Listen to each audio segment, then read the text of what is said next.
આમ તો કંઈ નથી, યુટ્યુબ ચેનલ તો સ્વાગત છે, પણ આજે હું તમને એક વસ્તુ કહીશ.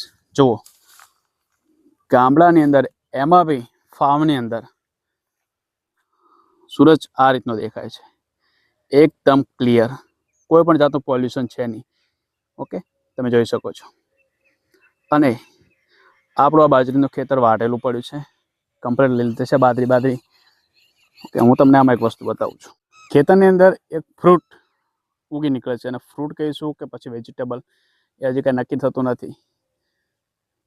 કોઠેમડા આખા ક્ષેત્રમાં ફેલાયેલા છે કોઠેમડા. ઓકે, જે કાચા હોય છે ને ખૂબ જ કડવા લાગે છે, પણ જ્યારે પાકે છે ને તો એકદમ મીઠા બની જાય છે.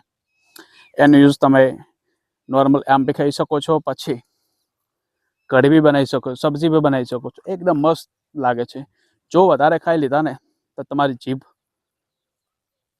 બળી જાય, મીન્સ કે આવી જાય, જીભ આવી જાય એટલે કે ખૂબ જ ચલન થાય છે જીભ ઉપર. ઓકે, તો સારા લાગે છે, પણ ખાવામાં ધ્યાન રાખવાનું.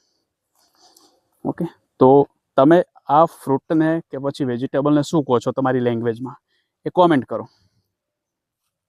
મળીએ નેક્સ્ટ વિડીયોમાં.